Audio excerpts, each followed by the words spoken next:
And welcome back. Now, as I said in the last lesson, this time I'm going to show you adjustment layers. We're going to be doing the exact same thing, but a different way, okay? So before we went to the image, we went image, adjustments, and then we played around with all these. As you see, I've got something called adjustments open over here. And if you haven't got that open, you can go to window and just click, make sure it's ticked.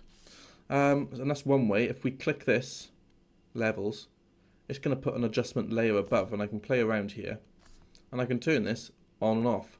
Let's say I do another one, brightness and contrast. Again, it's adjustment layer, and I can go like that, and I can turn each one on and off individually. Now another way of getting these, because that's not the way I normally do actually, is at the bottom you've got this circle which is kind of half filled. If you click that, you've got them all here. There's literally more than one way to do things in this program. So let's say I want to do a curves. Okay, cool. Well, I'm just going to, maybe the reason I want to do curves is I want to make it more kind of warm. So I want to make it a little bit more, pump a little bit of red in there. I'm going to do mine kind of over the top, and I'm going to take some of the greens out and some of the blue out. But as I said, mine's going to be a little bit over the top just to kind of exaggerate everything. So I've got this curves layer. Okay, there we go. Let's say, okay, I want to chuck on a levels, and I'm doing it by going down here to this icon, half-filled circle, instead of applying it directly to the image.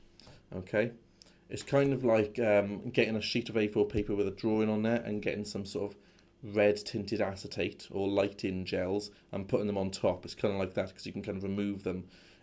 Whereas if you got your kind of drawing and drew red crayon on top or red pencil lightly, you can't get rid of that. But if you just have acetate coloured gels laying on top, you can kind of remove them. It's the same principle.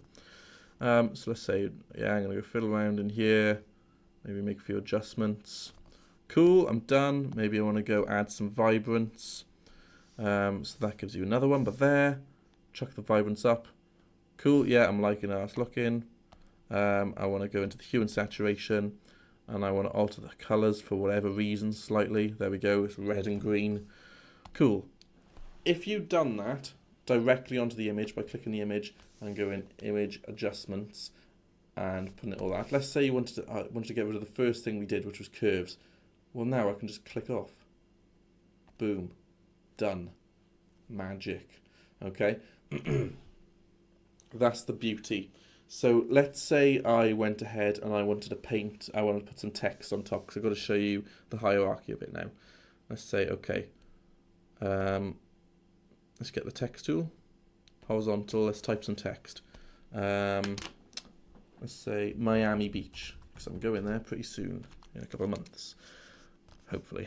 So let's highlight that and change it to, let's say white.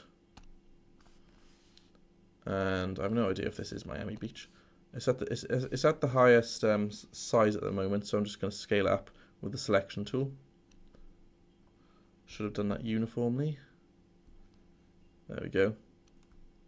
Actually, let's give it a colour, because otherwise it's not going to really show up. So let's say we put it, apply, we highlight it again, and I make it, you know, a nice blue. It's not going to look nice, but I want to give it this strong blue just to illustrate what I want to get across. Now, this is currently below all of these sort of color adjustment layers. If I put it above, you can see the color changes. So again, if I put it below all the color adjustment layers, it's a sort of brightish neon looking blue. If I put it above, it goes to a darker, more royal blue. The reason being, these adjustment layers affect everything directly below. Okay, now let's say we've got, let me just do a little bit of jiggery pokery, because let's say you've got something below this. Scale this down. Okay, let's say you've got a collage of images, and let's put an image in the background. Where am I going to get that image from? I know exactly where I'm going to get that from. We're going to go to brush, no, layers. And it was in layers 1 I put it, didn't I? There we go. Let's get this other image from earlier. Click and drag it in. Now let's say I want this image to be behind this image. Let's say I've got a whole selection of them, or maybe just this image on top. Hit enter. Now I want this laptop image to be behind this beach image. I just want the beach image to be in the corner. Let's kind of maybe scale this a little bit better. Let's say it's kind of like a mouse mat or something. There we go. Now all of these color adjustment layers are affecting, as I said, everything below. So it's affecting this as well, this sort of laptop background. And I don't want it to. I want it just to affect layer 0, which is beach.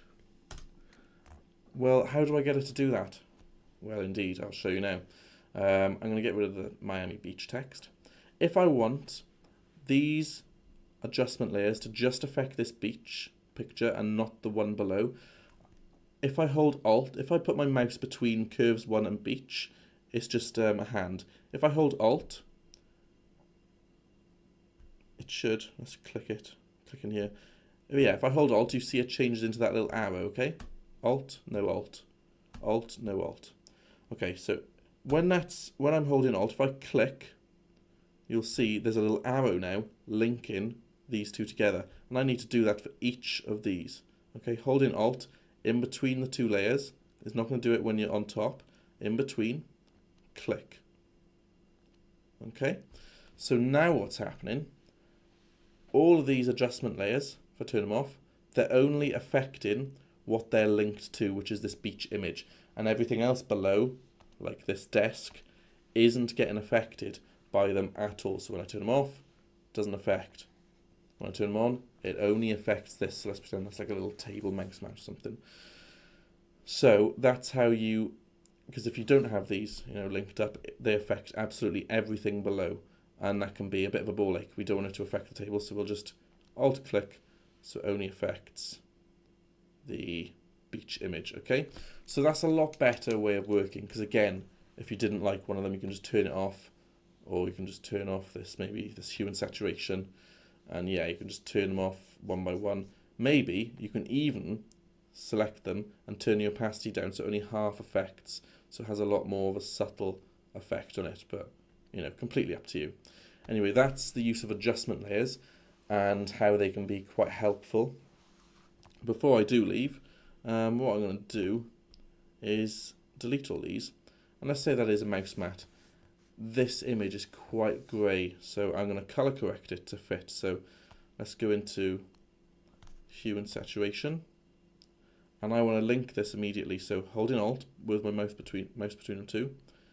Now when I kind of go into this, it only affects that. So I want to take some of the color out. I want to take some of the color out of the greens and blues as well to kind of match the desk. Take some of that out. Just go into the blues. Take some color out. And now the cyans. Okay. And let's come into the master. Let's make the lightness up a touch. Saturation down. And turning that on and off. Kind of looks as if it fits in with the image a little bit more now. If I were to have not alt clicked, it'll do it to the whole thing, okay?